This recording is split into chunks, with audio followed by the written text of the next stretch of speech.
सबसे प्यारी है, माँ तू जग में न्यारी है। माँ तू सबसे प्यारी है, माँ तू जग में न्यारी है। अपने आंचल में रखना, अपने आंचल में रखना, हमें वरदानों से भरना। माँ तू सबसे प्यारी है, माँ तू जग में न्यारी है। माँ तू सबसे प्यारी है, माँ तू जग में न्यारी है। पिता, पुत्र और पवित्र आत्मा के नाम पर आमीन। आप सबों को जय यीशु। आज का सवाल है, क्या कैथोलिक कलीसिया में बाइबल नहीं सिखाते हैं? आपका क्या विचार है? अनेकों टिप्पणियां यही आते हैं, कैथोलिक कलीसिया में वचन नहीं है, वचन नहीं सिखाते हैं। देखो, पेंटेकोस्टल कलीसिया में वचन सिखाते हैं। ये जो कंप्लेंट करने वाला, कई लोग बोलते हैं हम तो कैथोलिक है, यदि आपको वचन नहीं मिला, वचन सीखने के लिए नहीं मिला, क्यों नहीं मिला मुझे नहीं मालूम। मैं कैथोलिक कलीसिया में ही जन्म लिया, मेरा बपतिस्मा कैथोलिक चर्च में हुआ, मेरा पालन पोषण यहां हुआ, और आज मैं प्रभु का वचन का घोषणा करने वाला अगर बना है, ये कैथोलिक कलीसिया का देन है। मैं इस कैथोलिक कलीसिया से बहुत कुछ सीखा, और मैं कैथोलिक चर्च में रह करके मुझे बाइबल में कोर्स करने के लिए मिला, पूरा बाइबल स्टडी, और मैं थियोलॉजी किया। ये सब मेरा कैथोलिक चर्च ही मुझे दिया। मेरे पुरोहितों के द्वारा बहुत अच्छा शिक्षा मिला। अभी इतना है, यदि आपको नहीं मिला है, क्यों नहीं मिला? इसका कारण आप है, कलीसिया नहीं है। हमारे बचपन से हम लोगों को हमारे माता पिता संडे कैटेकिज्म में भेजता था। क्या आपका माता पिता आपको संडे कैटेकिज्म में भेजा? आपके स्कूल में भी, मुझे मालूम है नॉर्थ इंडिया में कई स्कूलों में, हमारे कैथोलिक स्कूलों में कैटेकिज्म चलता है। यदि चर्च में कैटेकिज्म नहीं है तो आप डिमांड करना चाहिए, आपके बिशप के पास जाकर के कंप्लेंट करना चाहिए। यह हर एक धर्म प्रांत का बिशपों का पहला ड्यूटी यही है, उनके अधीन में जितने भेड़े हैं उनको सही भोजन दिया जाए। कैटेकिज्म, बाइबल सिखाना बिशप का, पुरोहितों का प्रथम कर्तव्य है। यदि नहीं सिखा रहा है, आप शिकायत कीजिए। दूसरी बात है, लोग क्यों ये बोल रहा है चर्च में, कैथोलिक चर्च में बाइबल नहीं सिखा रहा है? वो लोग बोलते हैं, जो लोग मान लो चर्च मिस्सा बलिदान का टाइम 8 बजे है, मान लो 8 बजे ही आ रहे हैं, कई लोग तो समय पर तो आने वाला नहीं है, और नियमित रूप से हर इतवार को आने वाला भी नहीं है। मुझे मालूम है ना, मैं तो कम से कम 25-26 वर्षों से यही कार्य कर रहा, प्रभु का सेवा ही कर रहा हूं। इसलिए चर्च चर्च, घर घर मैं अनेकों घुमा है, मुझे मालूम है, हर एक का इतिहास, कहानी मुझे मालूम है। मान लो आप जाने वाला है हर इतवार को, किसके लिए जाते हैं? मिस्सा बलिदान के लिए जाते हैं। कई ऐसे लोग हैं केवल संडे चर्च गोस, संडे को चर्च जाने वाला। एक हाल ही में एक टिप्पणी मुझे देखने के लिए मिला, कैथोलिक चर्च केवल संडे को खोलता है करके, पता नहीं कौन है। कितना पेंटेकोस्टल चर्च रोज खोलते हैं। अगर प्रतिदिन खुलने वाला इस संसार में कोई चर्च है, वो कैथोलिक चर्च ही है। हाँ, कुछ एक्सेप्शन होगा, कुछ जगहों पर पुरोहित लोग नहीं रहता होगा, कहीं और से आकर के मिस्सा अर्पित करता होगा। ऐसे ऐसे चर्च में हो सकता है संडे को। अन्यथा जहां पुरोहित लोग रहते हैं, इसलिए वे लोग अविवाहित है, इसी कार्य के लिए हर पल्ली के साथ कम से कम एक पुरोहित, एक प्रीस्ट जुड़ा हुआ है। प्रतिदिन मिस्सा अर्पित करने का उनका नियम भी है। अभी मिस्सा बलिदान और वचन की घोषणा, ये जो बोलने वाला, इसमें अंदर जिसको मालूम नहीं है, मैं बोलूंगा एक शैतानी चाल भी है। वचन नहीं है बोल करके लोगों को कैथोलिक चर्च से, अर्थात मिस्सा बलिदान से, मिस्सा बलिदान ईसा मसीह के कलवारी बलिदान की उस यादगारी से, ईसा मसीह ने जिसे कहा मेरे स्मृति में यह किया करो, ईसा मसीह की स्मृति, ईसा मसीह के दोबारा आने तक कलीसिया में बनाए रखने के लिए ईसा मसीह के द्वारा स्थापित उस मिस्सा बलिदान रोज आदिम कलीसिया मतलब प्रेरितों से चला आ रहा है। वो ना हो इन लोगों का जीवन में, इसके लिए एक शैतान एक चाल चला है। जैसे पेंटेक 16वीं 17वीं सदी में जो खिल करके उड़ने वाले ये जो पेंटेकोस्टल चर्च, वो मिस्सा बलिदान के पार्ट को 16वीं सदी में अर्थात 1700 तक, मैं बोलूंगा 1700 तक, 600 वाला या 500 वाला छोड़ रहा हूं, क्योंकि उस समय तक तो इतना के 3-4 चर्च बना था बस। जो 1700 तक प्रतिदिन हर जगह पर मिस्सा अर्पित करता था, उसको बंद करवा करके इतवार का 1 घंटे का वचन की घोषणा करना, उसमें लोगों को आकर्षित कर करके उसमें लोगों को बांध कर रखना, ये एक शैतान का चाल था। क्योंकि ईसा मसीह ने आदेश दिया था, और आदिम कलीसिया में हम लोग प्रेरित चरित्र से पढ़ रहा है, इतवार के दिन लोग एकत्रित होता था प्रभु भोज मनाने के लिए। प्रभु ईसा मसीह का क्रूस बलि के यादगारी में वो प्रभु भोज मनाता था। वो ईसा मसीह का बलि था, कलवारी बलि था। मैंने इसके विषय में अनेकों क्लास ले चुका है, इसलिए मिस्सा बलिदान में और कलवारी बलिदान में नहीं जा रहा। उससे लोगों को अलग करने के लिए ये 17वीं सदी में जो शुरू हुआ, ये जो वचन की घोषणा वाला तरीका, गाना गाना वचन की घोषणा, बस उसको आराधना बोल दिया। ईसा मसीह के कलवारी बलि को किनारे कर दिया। ईसा मसीह ने आदेश दिया, उसको अलग किया। अभी एक नया फाइंड आउट शैतान ने किया, अरे वचन की घोषणा करते रहो।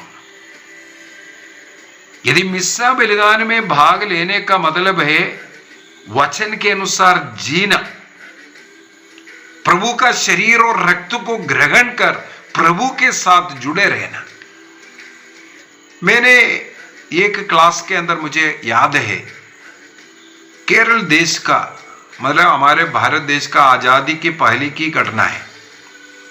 उस समय पर ब्रिटिश राज में एक दीवान होता था केरल देश में, उनका नाम है सर सीपी। उनकी पढ़ाई लिखाई और विशेषकर जो डिग्रियां लेने के लिए वो मद्रास के क्रिश्चियन कॉलेज में वो पढ़ाई किया। मद्रास के क्रिश्चियन कॉलेज में जब वो वहां पर पढ़ रहा था, उनको एक नोटिस बोर्ड में एक सूचना पढ़ने के लिए मिला। वहां वो सूचना था क्रिश्चियन लोगों के लिए। ये था बाइबल का एक कंपटीशन फलाना तारीख को होगा करके। बाइबल के आधार पर एक कंपटीशन है, फलाना तारीख। तो ये एक अन्य जाति का व्यक्ति होते हुए इन्होंने पता किया, क्या मैं भी इस कंपटीशन में भाग ले सकता हूं? और अधिकारियों से अनुमति मिलेगी, हां आप भी भाग ले सकते हैं, लेकिन जो क्रिश्चियन लोग हैं उनके लिए कंपलसरी है। अन्य लोग अगर आपका इच्छा है तो आप भाग ले लो। तो कहा जाता है सरसीपी ने उस कॉलेज में जितना वर्ष पढ़ाई किया, हर वर्ष इस बाइबल कंपटीशन में भाग लेना शुरू किया। और मुझे ये पढ़ने के लिए मिला, यही हर वर्ष जो फर्स्ट आता था, एक कैथोलिक व्यक्ति नहीं, एक प्रोटेस्टेंट व्यक्ति नहीं, एक क्रिस्तीय व्यक्ति नहीं, लेकिन एक नॉन क्रिश्चियन व्यक्ति बाइबल कंपटीशन में फर्स्ट आता था। उसका नाम है सरसीपी। ये शॉर्ट फॉर्म में सरसीपी बोलते हैं। ये बाद में ट्रावनकूर के दीवान बन गई। आपको मैं बता कर देता हूं, केरल देश के इतिहास में क्रिस्तियों के ऊपर सबसे ज्यादा आक्रमण अत्याचार करने वाला व्यक्ति ये सरसीपी था। बाइबल का बहुत बड़ा ज्ञानी, बाइबल का बहुत बड़ा ज्ञानी, लेकिन क्रिस्तियों के ऊपर सबसे ज्यादा अत्याचार किया। इवन एक बिशप को अरेस्ट करने के लिए बहुत हंगामा चला, इसके बाद अरेस्ट नहीं हो पाए, ये कोशिश किया था। तो बाइबल को रटने से, बाइबल के वचन को रटने से, मैं नहीं बोल रहा, सॉरी, ये भी नहीं सोचना, बाइबल को रोज पढ़ना, मैं रोज पढ़ता हूं, रोज पढ़ता हूं, और एक नियम भी बनाया हुआ, एक साइड से पढ़ करके जाता हूं मैं। हाँ, क्लास लेने के लिए हम वहां मेरे को पढ़ना पड़ता है, वो अलग है, लेकिन एक ओर से रोज कम से कम एक अध्याय, कम से कम एक अध्याय पढ़ना एक नियम है। तो इस नियम के अनुसार पढ़ते हुए भी जा रहा है। तो मैं यही भूल करके दे रहा हूं, ये वचन को केवल पढ़ने से फायदा नहीं है, इस वचन के अनुसार जीना जरूरी है। कैथोलिक चर्च पढ़ने के लिए कहां मना किया है? अरे पुराना समय पर बाइबल पढ़ने नहीं देता था। क्या सच्चाई है, इसको सीखो, उसके पीछे के क्या सत्य है। बाइबल हाथ में रखने के लिए या इंडिविजुअल के हाथ में रखना मना था, क्यों? इसके पीछे का कारण ही यही है। ऐसे अनपढ़ लोग कुछ भी पढ़ करके कुछ भी सीखते हैं, कुछ भी समझते हैं। इसलिए बाइबल सिखाने का अधिकार जिसको है वो सिखाएगा। और आज बाइबल हर हाथ में पकड़ने के लिए आदेश है। हर घर में एक बाइबल नहीं, हर हाथ में एक बाइबल पकड़ने का नारा है कैथोलिक चर्च का। अभी ऐसा समय ऐसा आ गया है, लोग एजुकेटेड हो गया पढ़ने लिखने के लिए, समझने के लिए। और हमारे कैथोलिक चर्च के अंदर जितना रिट्रीट सेंटर है जो वचन सिखाने वाला, मैं बोल रहा हूं दुनिया के अन्य प्रोटेस्टेंट सब मिलकर के भी देख लो, उतना नहीं है। एक छोटा सा देश है, केरल देश है, मुझे सुनने के लिए आया 150 से ज्यादा रिट्रीट सेंटर जो कैथोलिक, प्रोटेस्टेंटों का नहीं है। गिनती कर करके बताओ प्रोटेस्टेंटों का कितना है, कैथोलिकों का 150 से ज्यादा है, 150 से ज्यादा।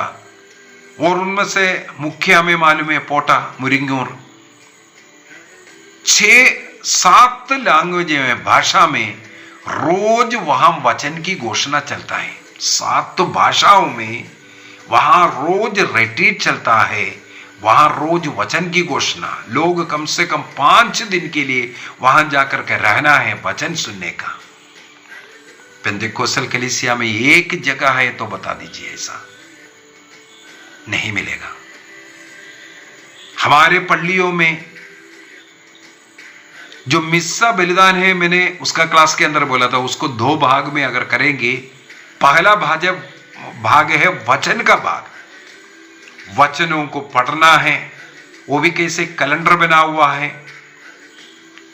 ईसा मसीह के मुक्ति कार्य को पूरे वर्ष के अनेकों घटनाओं के द्वारा, इसलिए ऐसा पाठ को साइकिल वो जो कैलेंडर बनाया हुआ है।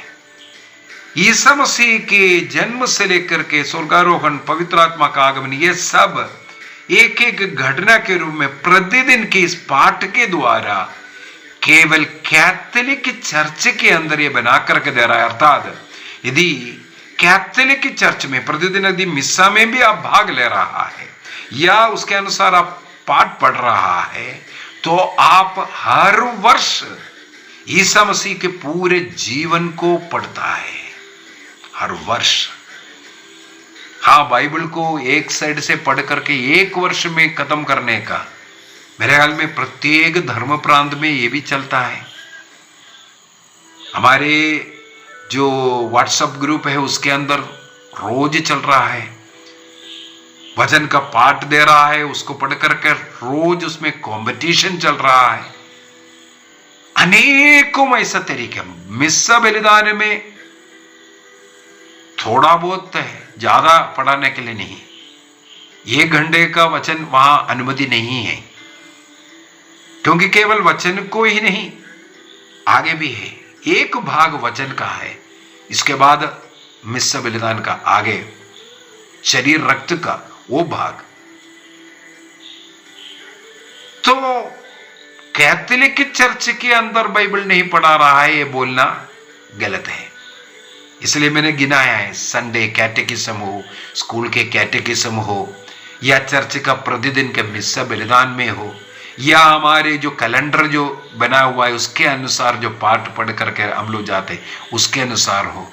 और बाइबल की शिक्षा देने के लिए समय समय पर हम लोगों का अनेकों मीटिंगें होता है, चाहे महिलाओं का, चाहे पुरुषों का, चाहे बच्चों का, चाहे युवक युवतियों का, और रिट्रीट से है, और जगह जगह रिट्रीट सेंटर है। हमारे विंसेंशियल फादरों का हमारे नॉर्थ इंडिया के केरल के अंदर अनेकों हैं, प्लस नॉर्थ इंडिया के अंदर कितना अनेकों जगहों पर उनका रिट्रीट सेंटर चलता है। रोज वहां वचन को ही घोषणा करते हैं, वचन को ही सिखाते हैं। इतना सिखाने वाला एक पेंटेकोस्टल समुदाय को दिखाइए, एक जगह दिखाइए। यहां पर मैं 50 गिनाऊंगा, नॉर्थ इंडिया के अंदर वर्षों से चल रहा है। यदि एक कैथोलिक व्यक्ति इसमें नहीं जा रहा है, भाग नहीं ले रहा है, ये आपका गलती है। अनेकों ऐसा जो ग्रुप है, जैसे विंसेंट चेले है, IMS जो लोग हैं, ऐसे अनेकों लोगों के द्वारा जगह जगह पर इस प्रकार का वचन सिखाने वाला, वचन की घोषणा करने वाला सेंडर्स है। वहां जाकर के लोग और अधिक शिक्षित होता है। और कैथोलिक की चर्च के अंदर जिस प्रकार ऐसे सेंडर्स है, वहां 24 घंटा दिन रात वहां प्रार्थना आराधना चलते रहता है। पेंटेकोस्टल चर्चों में कितने जगहों पर आप दिखा सकता है जहां 24 घंटा ईश्वर की आराधना चलता हो। हमारे भारत देश का एक जगह बता दीजिए, पेंटेकोस्टल का एक जगह बताइए जहां पर 24 घंटा आराधना चलता हो। और मैं तो कम से कम 50 आपको गिना दूंगा जहां पर 24 घंटा हमारा दिन रात पूरे वर्ष पर जो चलता है प्रार्थना और वचन की घोषणा चल रहा है। एक लोगोस क्विज बोल करके वो वर्ल्ड फेमस है। कैथोलिक चर्च का बाइबल सिखाने का अगला एक तरीका है, लोगोस क्विज बोलता है उसको। लोगोस माने वचन, वचन का एक क्विज है, वो भी कई प्रकार का है। हमारे भारत देश में ऑल इंडिया लेवल में चलने वाले, उसमें अंदर भाग लेने वाले लोग बाइबल को पढ़ करके ही पढ़ाते हैं, तभी तो उसका पोर्शन दिया जाता है। इसके बाद वो पढ़ करके वो वर्ल्ड फेमस है लोगोस क्यूस, जो हमारा भारत देश में चलने वाला लोगोस क्यूस, बाइबल को सिखाने के लिए। इस प्रकार अनेकों तरीके कलीसिया में बाइबल को सिखा रहा है, लोगों तक प्रभु का सही शिक्षा पहुंचाता है। इसलिए झूठी बातें सिखाना बंद कीजिए, और ऐसे झूठी शिक्षा देने वालों की एक लक्ष्य है, लोग जो मिस्सा बलिदान में इतवार को भाग ले रहा है उसमें भाग ना ले, वचन सीखने के लिए जाए। एक शैतान का हरकत है। इतवार के दिन लोगों को इकट्ठा होना है पवित्र मिस्सा बलिदान को अर्पित करने के लिए, ईसा मसीह के कलवारी बलिदान को याद करते हुए प्रभु का शरीर रक्त को ग्रहण करे, योग्य रीति से ग्रहण करे, इस प्रकार मसीह से संयुक्त स्वर्ग राज्य के योग्य जीवन जिए, ये चर्च चाहता है।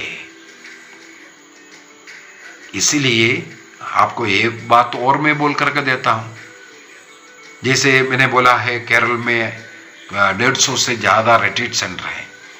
अभी हर धर्म प्रांत में जितना भी जो रिट्रीट है वहां पर एक स्ट्रिक्ट ऑर्डर भी है। जो लोग रिट्रीट के नाम पर वहां जा रहा है वो चर्च में नहीं जा रहा है, इसलिए कंप्लेंट होने के कारण जो संडे का जो रिट्रीट है वो ना करने के लिए, लोगों को ज्यादा इकट्ठा ना करने के लिए, ताकि लोग संडे अपने अपना चर्च जा करके मिस्सा बलिदान में भाग ले, ये वहां पर आदेश भी है। इसका मतलब कैथोलिक चर्च सबसे पहले मिस्सा बलिदान को महत्व दे रहा है। उस मिस्सा बलिदान के अंदर वचन भी, वचन के अनुसार जी रहा है, यीशु मसीह को स्वीकार कर रहा है। अब जैसे मैंने बोला है, बाइबल को ना रखने का कुछ समय था, मुझे भी पढ़ने के लिए मिला ऐसा। इसका क्या अर्थ क्या है, क्यों ऐसा बोला?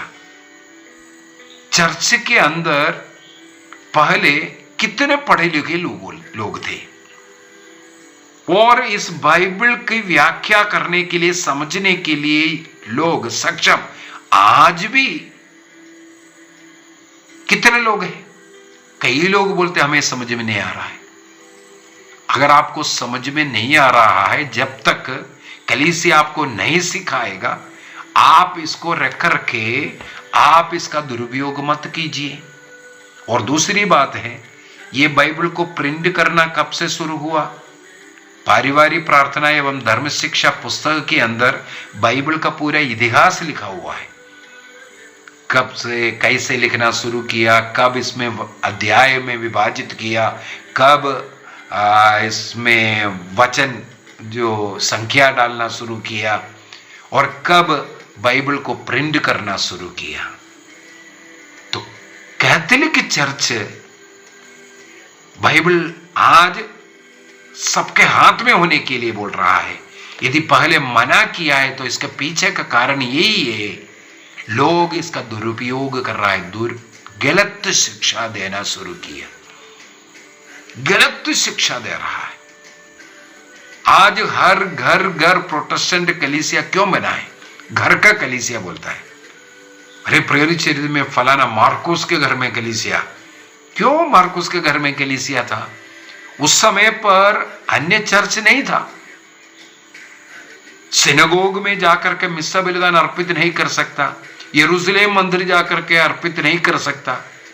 तो उस समय पर जो शुरुआत में निजी घरों में उसको अर्पित करता था, इसके बाद शिफ्ट हुआ, आज निजी घरों में नहीं है। आज प्रभु ने जिस जगह चुन करके नियुक्त किया वहां चर्च बना, प्रभु के आदर में, वहां पर वेदी है, उस वेदी पर मिस्सा बलिदान अर्पित करता है। निजी घरों में अर्पित करना आज मना है। तो आज भी घर को ही चर्च बना करके अनेकों लोग रह रहा है, अपना जो समझ है उसके अनुसार शिक्षा दे रहा है। जैसे मुझे अभी आज 28वां क्लास 28th क्लास ले रहा है, हमने देखा गलत शिक्षाएं कितना चल रहा है। क्या कारण है? इस बाइबल का सही ज्ञान नहीं होने के कारण। इसलिए बाइबल को सीखना, इसके बाद सिखाना है। सीखो, इसके बाद सिखाओ। सही जगह से सीखो, सही जगह से सीखो। जो सिखाने के लिए जो उत्तरदायी है उनके सामने, उनसे सीखना चाहिए। अरे वहां पर भी बाइबल की घोषणा हो रहा है, यहां पर भी बाइबल की घोषणा हो रहा है। इसीलिए 40,000 से ज्यादा गुटों में ये पेंटेकोस्टल कलीसिया विभाजित हुआ। एक ही कारण है, स्वयं अपना अपना सिखाना शुरू किया। इसलिए ये बोलना गलत है कि कैथोलिक चर्च के अंदर बाइबल नहीं सिखाते हैं, बल्कि मैं बोलूंगा सबसे सही रीति से कैसे सिखाना चाहिए उसी प्रकार, कौन सी उम्र में कौन सी शिक्षा देने उसके अनुसार तालीम देने वाला कलीसिया केवल कैथोलिक चर्च है। और उस चर्च में नियमित रूप से शिक्षा चल रहा है और रेटिट के द्वारा, रेटिट सिंड्रोम के द्वारा और अधिक शिक्षाएं लोगों को दे रहा है। और साथ ही साथ ये भी मैं बोलना चाहूंगा, यदि किसी चर्च में संडे कैटेकिज्म नहीं है, किसी धर्म प्रांत में यह संडे कैटेकिज्म नहीं है, मुझे मालूम है, मैं अनेकों जगहों पर इसके बारे में बताया है, पुरोहितों से चर्चा किया, इवन मैं बिशप से चर्चा किया। जो कैटेकिज्म लोगों को, बच्चों को कैटेकिज्म देना, ये धर्म प्रांत का बिशप का सबसे पहला कर्तव्य है। ये इंश्योर करना है, पुरोहित लोग इंश्योर करना है हमारे चर्च के सभी बच्चों को धर्म शिक्षा मिल रहा है और उसके अनुसार हर इतवार को धर्म शिक्षा हो। और साथ ही साथ मिस्सा बलिदान के विषय में बोलने के समय पर भी मैंने बोल करके दिया था, हर इतवार को जो लोग आ रहा है मिस्सा में भाग लेने के लिए, जो पहला भाग जो वचन की घोषणा है, उसमें वचन की घोषणा होना जरूरी है, अन्यथा गलत है। आप गलत मिस्सा अर्पित कर रहे हैं अगर वचन की घोषणा नहीं है। कैनन लॉ के अनुसार यदि आपके सामने एक ले पर्सन, एक अन्य व्यक्ति, पुरोहित अर्पित कर रहा है, उनके सामने एक व्यक्ति और भाग ले रहा है उस मिस्सा में, तो बाइबल पढ़ने के बाद कुछ समय के लिए उसके ऊपर मनन चिंतन करना जरूरी है।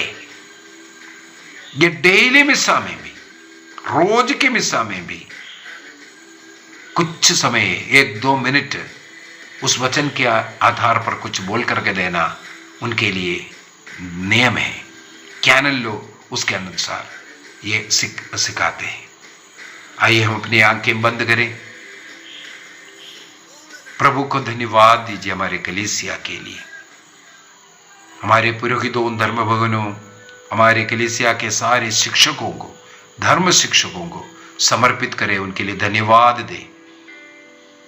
सच्ची शिक्षा देकर उसके अनुसार जीवन जीने के लिए जो सिखा रहा है, हमारे कैथोलिक कलीसिया को मिली अधिकार के साथ सिखा रहा है, उसके लिए प्रभु को धन्यवाद दें। प्रभु हम सबों को वचन सीख करके उसके अनुसार जीने वाला बनाए। पिता, पुत्र और पवित्र आत्मा के नाम पर आमीन। आप सबों को जय यीशु।